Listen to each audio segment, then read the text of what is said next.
Imagine this. You're tucked into bed at your short-term rental. It's early morning. Sunlight is just starting to creep through the blinds when there's a knock on the door. You need to leave by 9 a.m. That was a reality for guests from London to New York, blindsided when Sonder and Marriott abruptly shut down more than 1,700 units across 140 properties. Some returned to find their belongings packed into plastic bags or left in the hallways. Staff were devastated and speechless. Guests were scrambling for somewhere to stay, and some even had to sleep in their cars. It was messy.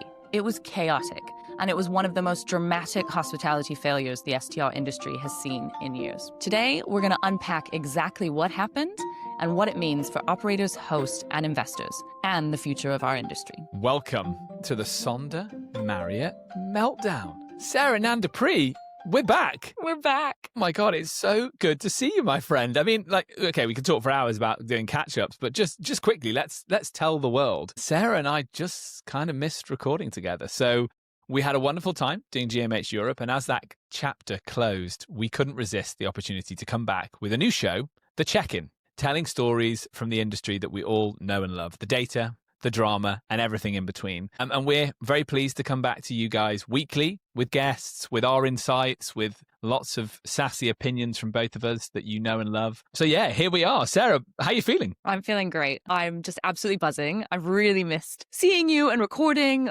For those of our listeners, we basically would call each other still on a weekly basis and just talk about what's going on in the industry because we missed our chats. So really excited for this new chapter, really excited for the check-in. And yeah, if anybody has anything that you want us to talk about, send us a message. We'll get into all the drama. And if anyone wants to hear what a phone call's like between two people who enjoy doing a podcast together, it's dreadful. It's dreadful. It's better that we're doing it this way. This is the right way. And what a week to come back. I mean, the exciting thing is we didn't pick this week knowing what story was going to go down. But I mean, as your cold open explained, what a week in the short-term rental industry. Sonder Marriott deal has collapsed. We're going to unpack it. We're going to talk about the rise, the meteoric fall, and everything in between, and what the implications are for the industry long term. Has this forever affected the reputation of even Marriott, such an established brand that maybe has gone and got their fingers burnt truly with this deal? How did it collapse so quickly, and why did it collapse? To help us tell the story today, we've got a good friend of the show,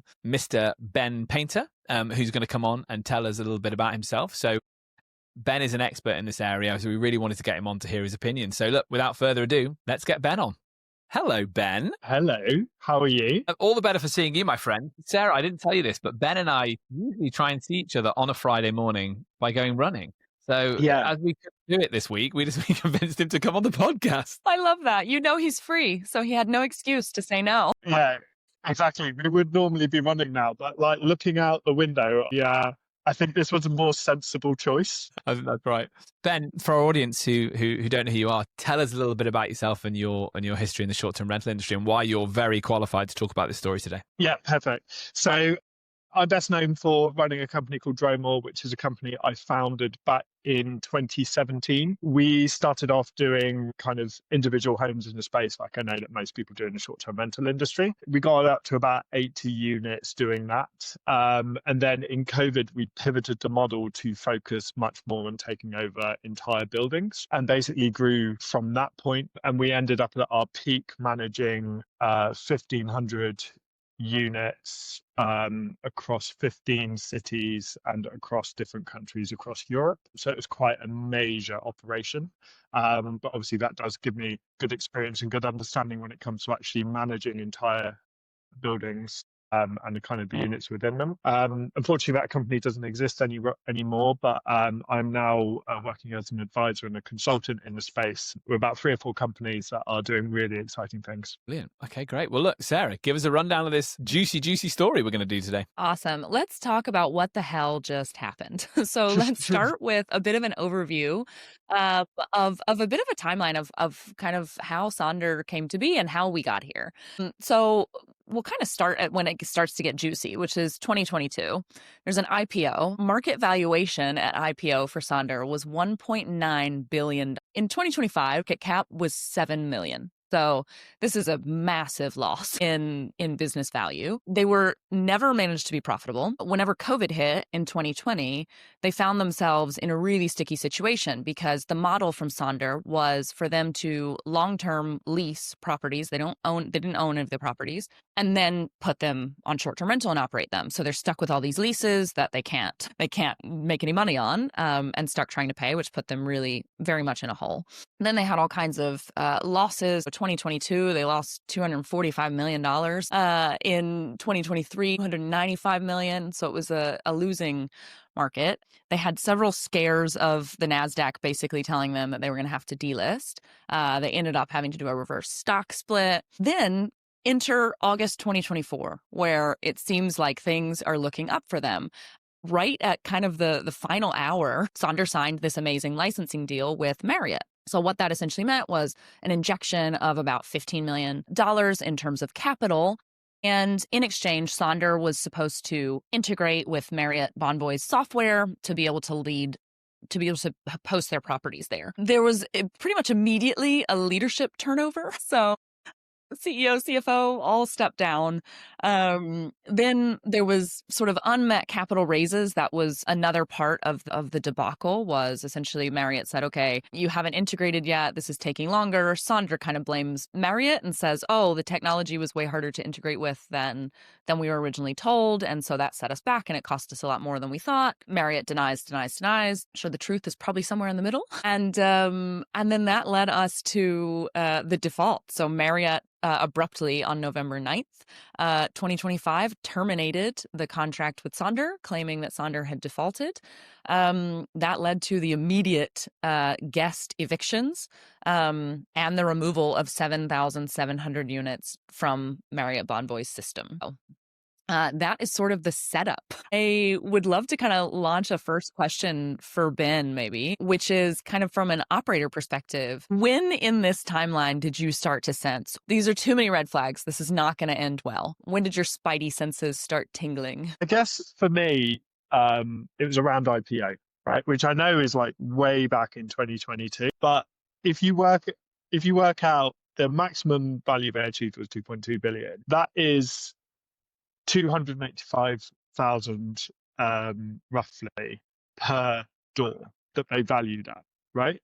Which is an insane stat when you don't actually own any of the properties. And I think when you're going to IPO, when you're raising money, you can tell a story, you have created license, I guess, to what's going to happen and your brand and everything along those lines. But as soon as you go IPO, the market decides what the market decides.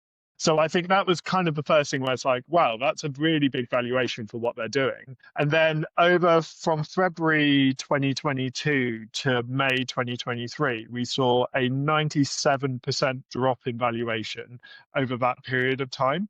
And I think anything that's dropping that aggressively is not massively sustainable. Plus, obviously, all the overheads they were doing, and then obviously, as soon as when Marriott stepped in to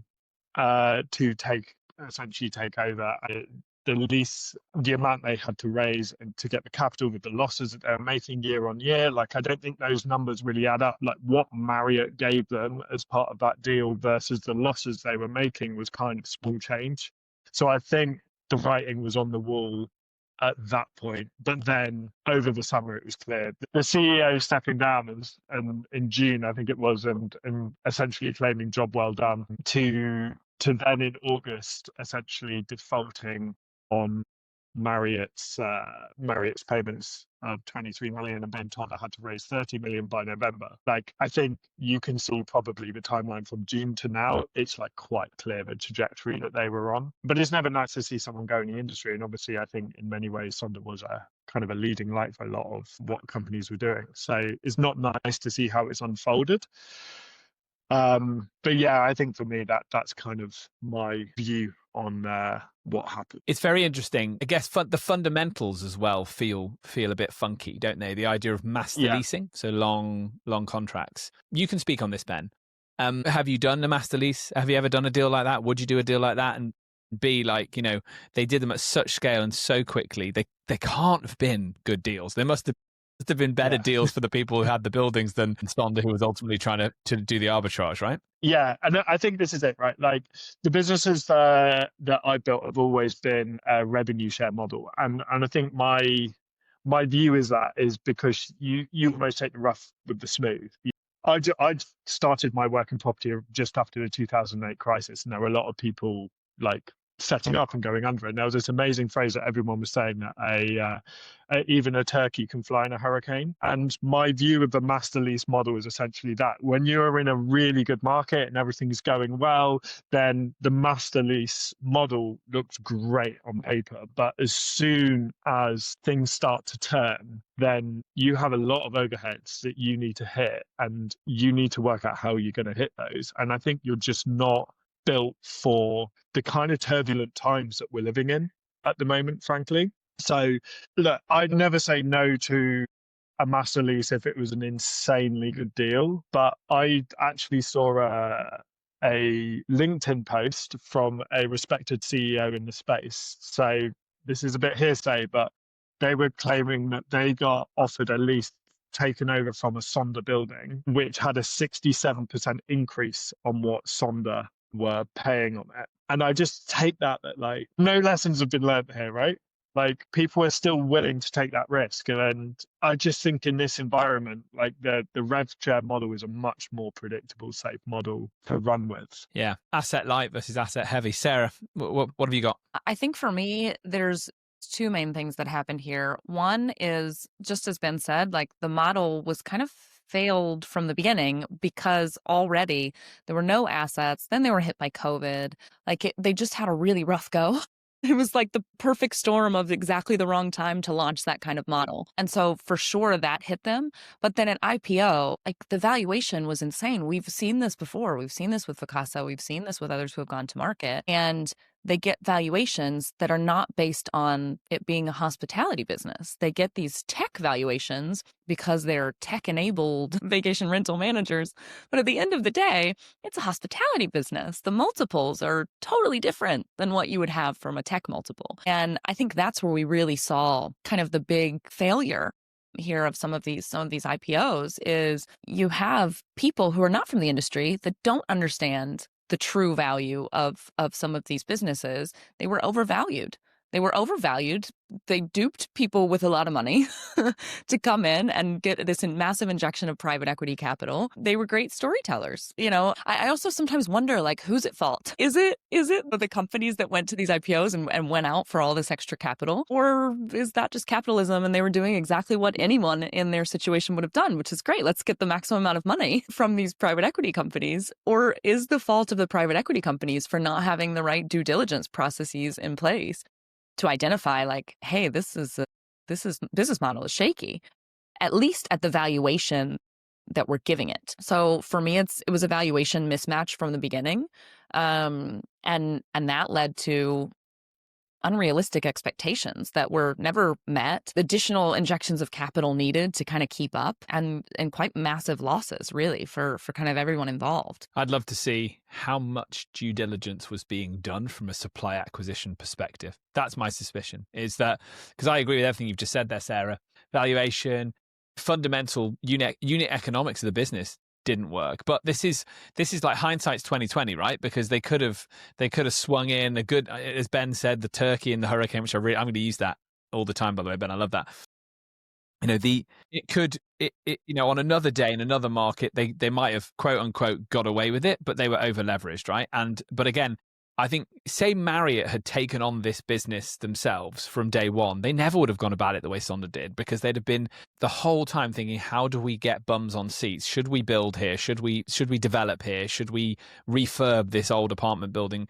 Are we going to get value for money? And I feel like they were driven so much by growth that they lost track of value and unit per door. And then, as you hinted at the start, Ben, the unit economics were wrong in terms of what each door was valued at. So again, it does feel like it was completely doomed, but we're saying that now because it has failed.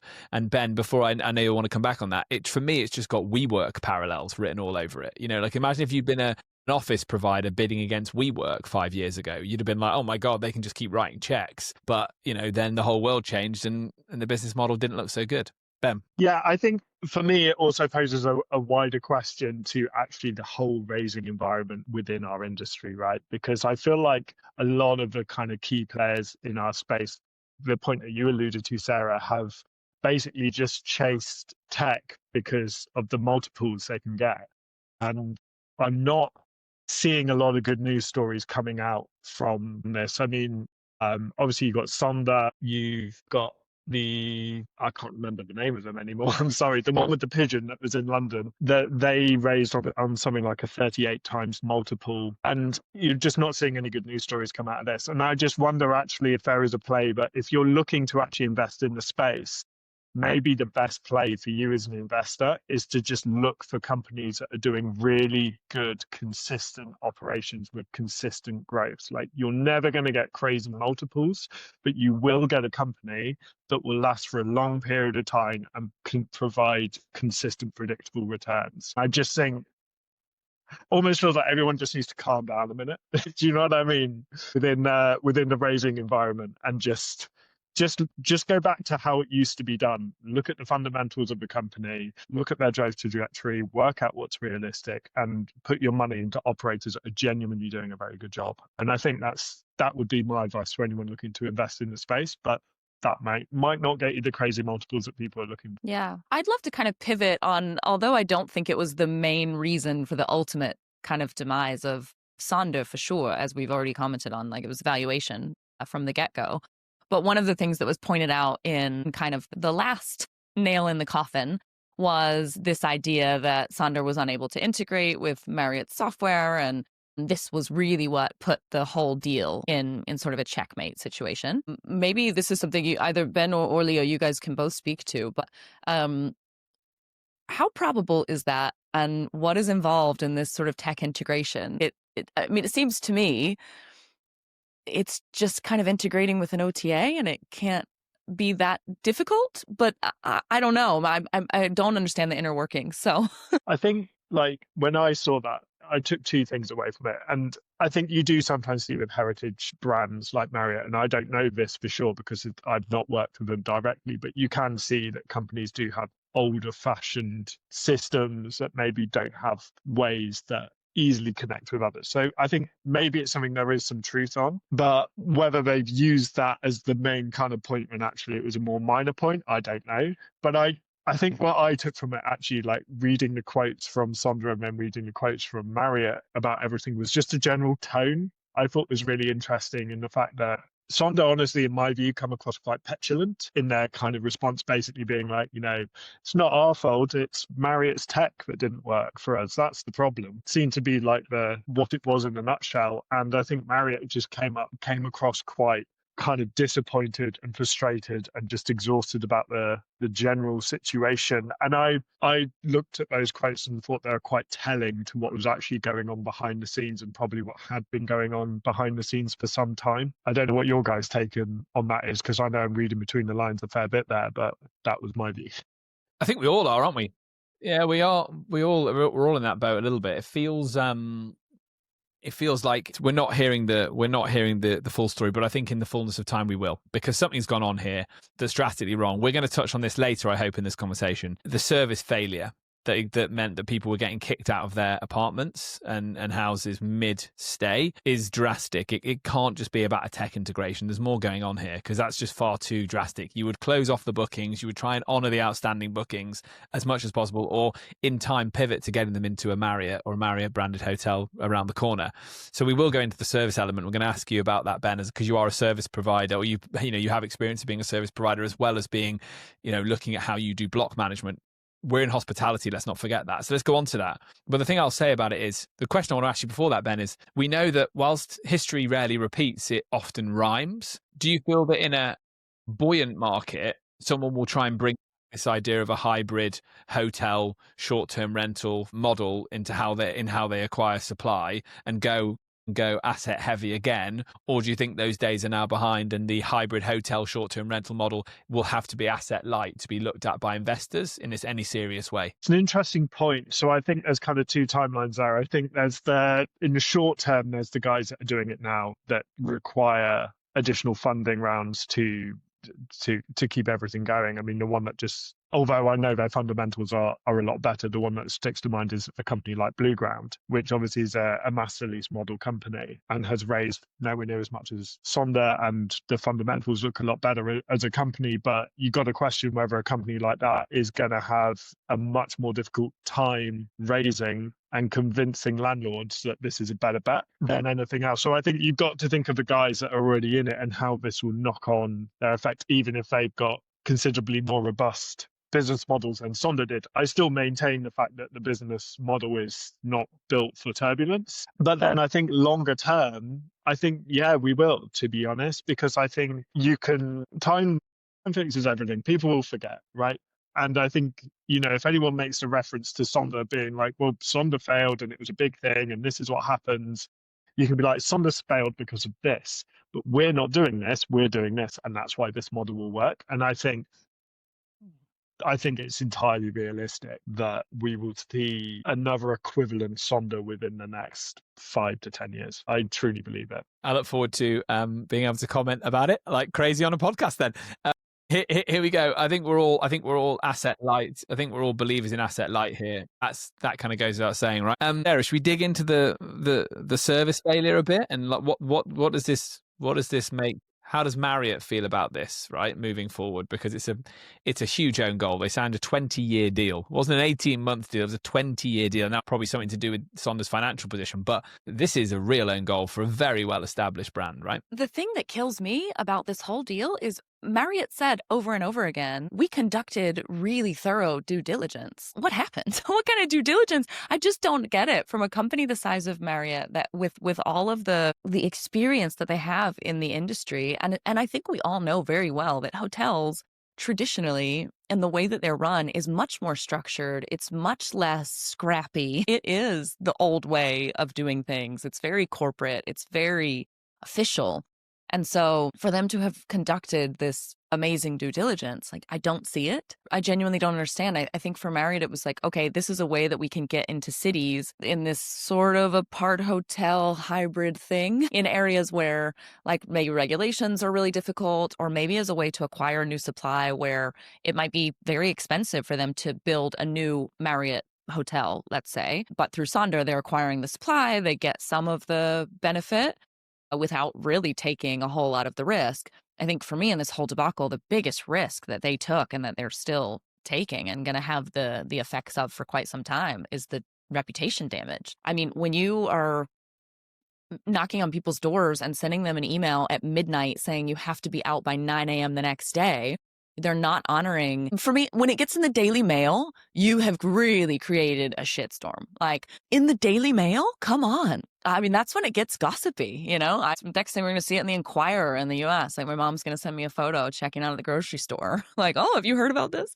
I mean, that for me is scandal ridden. And so for a company like Marriott to be involved in something like this was shocking for me. To that level of kicking out guests, I totally agree with you, Leo. For me, it is the most anti-hospitality thing that I can think of. Like, the whole point of hospitality is taking people in and taking care of them, not leaving them on the street, not making them sleep in their cars. And so for me, that is going to be the hardest thing, I think, for Marriott to recover from after this whole situation is the reputational damage that has been done by the way it was all handled, quite frankly. Because as you said, Leo, if they had said, hey, we're really sorry, this is taking a turn for the worse, like, we're going to at least honor a portion, or hey, we're going to put you up in a Marriott for the remainder of your stay, or we're going to give you, I don't know, some kind of voucher, some kind of compensation in some way, shape, or form. I get that it's a loss, but to me, the reputational damage is way more of a loss than any kind of financial losses that might have been incurred from doing right by these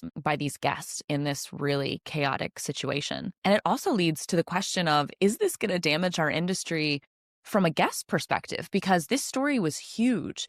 I think it's really easy to kind of think, oh, well, we're flying under the radar. But if a big company like Sonder, and especially in partnership with Marriott, can fail like this and leave people on the streets in the middle of their holiday, can you imagine how comfortable people are going to feel booking with, I don't know, Sarah's Seaside Rentals that has 20 properties? What happens there? And is it just the big ones that can fail, or is this going to reduce trust as well in the whole industry and in the smaller operators? Your final point there really resonated with me, because I think one of the things that always used to frustrate me when I was an operator is that we could objectively offer a better experience than hotels. The main issue, if you're traveling for like a business, basically, you've got a kitchen, you're not going with a £30 voucher to a restaurant and eating on your own. You have your own kitchen and stuff like that. The main issue was that basically businesses didn't trust the process. We were too inconsistent as an industry, and it's a real uphill battle to get away with it. And in a way, to get those corporate bookings, we relied on the stability of Sonder and other companies like it to basically show look, there is professionalism here. It's not like we're a bunch of hosts managing our spare property or with 2 or 3 listings. We are a proper professionalized industry that can provide consistency. And I think, the industry blow from Sonder, if you're booking for your company and you've got to find apartments for 20 people, you may think twice and you may go back to the hotel route where you wouldn't have done before. I think that is a genuine reaction that could well happen, if not happened already. Well, look, we've dug it. We could talk about this one all day. We are definitely going to come back and talk about this one again, I'm sure, every single week for the next few weeks, because it's juicy. As Sarah said, if you're in the Daily Mail, people from in my friendship group are messaging me about it, going, do you know these guys? And so we've gone mainstream. Ben, buddy, thanks so much for popping in. Will you come back and see us again soon? I'd absolutely love to. It's been a genuine pleasure, guys. Thank you so much for having me. You gotta love Ben. What a guy, hey? I know. What a great guest for our first episode. Yeah, he had a really interesting perspective for me, I think, from that operator point of view. So it was great to hear from somebody who's done something similar, who has managed entire buildings. One of the takeaways I have from that is sort of the general criticism of the long lease model because of the liability that opens up. I know there was a similar sort of thing. It was a Hostmaker, I think, was the one that he was trying to mention, because Sonder's the pigeon, but Hostmaker was another one that had this similar sort of model where they didn't really own any of the properties. They were doing this long-term lease, and that sort of went belly up as well with COVID. And the main difference is they didn't come out the other side of COVID like Sonder did. And then, of course, they did an IPO. But it was a very similar business model. So I think that for me is a cautionary tale for operators in our space. And I also am genuinely interested to see the overall impact, as we sort of touched on at the very end, of what does this do for trust with guests in our industry? And what does this mean in terms of the wider implications for operators, no matter how big or small they might be? Because if Marriott can fail, then anyone can fail. So it is a bit scary. I think as an industry, we need to meet the moment, right? Type situation here, because there is a lot of regulation in urban areas. Growing trend globally, we know that. There is a perceived housing crisis. What are the causes of that? Over-tourism is a big part of it too. So we've got tourists coming into cities who need places to stay. I like this model of using student accommodation during the summer months, and it's so clever. It's becoming the norm in places like Edinburgh and Barcelona, where regulation is tightest. And what I like about the hybrid model, the apart hotel, the Sonder model, let's call it, is that it does mean that office blocks can be converted into short-term rental accommodation without causing an imbalance in the city's overall accommodation mix. So it is a meet the moment situation, because we do need this type of accommodation. But who's got deep enough pockets to make it work? And can it ever be done in an asset light way? It feels to me like you'd be looking for a hotel chain to take over a building and make some of it a boutique hotel and make some of it apartments, rather than it being from within the industry, which feels like a shame, but that feels likely to me, because they would have an idea of how to run it, how to make sure that they got enough guests in it to make it pay, and then there could be a change of use if it wasn't working. You make the hotel element a bit bigger and the apartment element a bit smaller, or vice versa. So I still believe that it's possible. I also wonder if there is a way of doing it in an asset light way. So again, people are doing it clearly, but how does that get done at scale? Well, potentially when buildings are built, it's not the whole building that becomes short-term rental. It's just a section of a building. And so a developer sells a few of the apartments, long-term leases a few of the apartments, and then has the management model in place with a local operator to do the top 5 apartments in the building as tourist accommodation, because it's needed. It's needed in the accommodation mix of any city, right?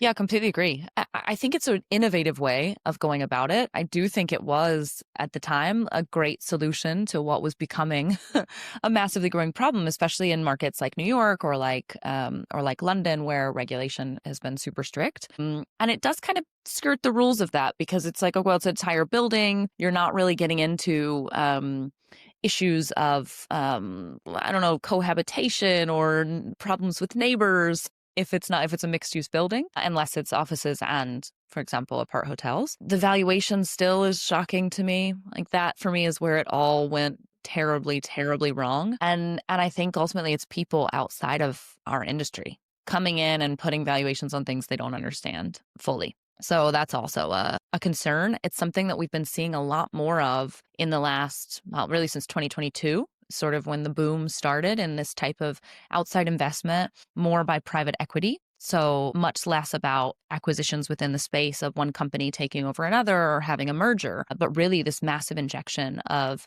capital from outsiders. And I think we've learned a lot of lessons here.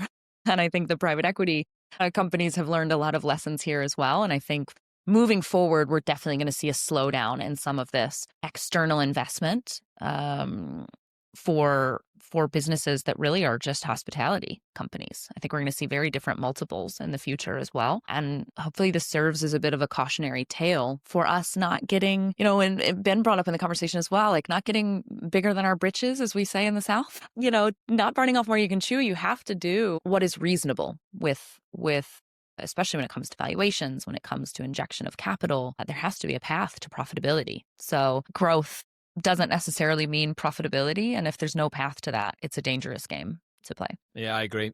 That, I think, is the lesson. Perfect. Sarah, this has been awesome. It's good to be back together, isn't it, after that little break that we took? Yeah.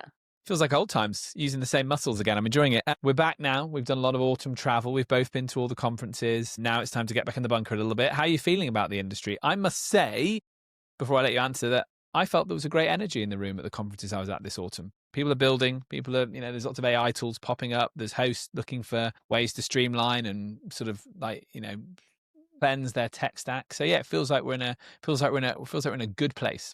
I felt a similar sentiment, I think, as well. What I'm noticing more of are a lot of longer term operators that for the first time are starting to attend some of these conferences. And that for me was exciting. So people who say, I've met quite a few, especially at VRMA, where it was like, oh, hey, this is my first industry conference. Or I used to come years ago and I haven't been in several years and now I really want to learn more.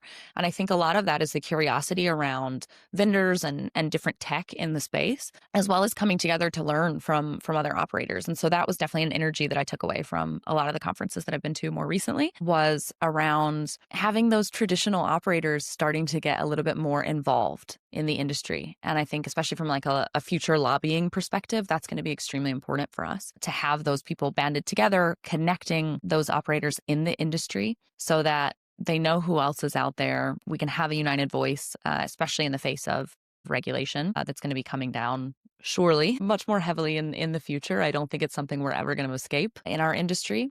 And the more bounded together that we can be, then the better. Okay, buddy. I'm looking forward to being back on the weekly cadence. Behave yourself. Be good. More improv and yoga, less 5 a.m. parties, please. Yes. Or do both if you've got the energy for it. Do both. All right. Nice to see you, buddy. For you at home, if you've enjoyed today's show, please hit like, share, subscribe, and all the usual social places. You'll find us, the new show, The Check-In. See you next time.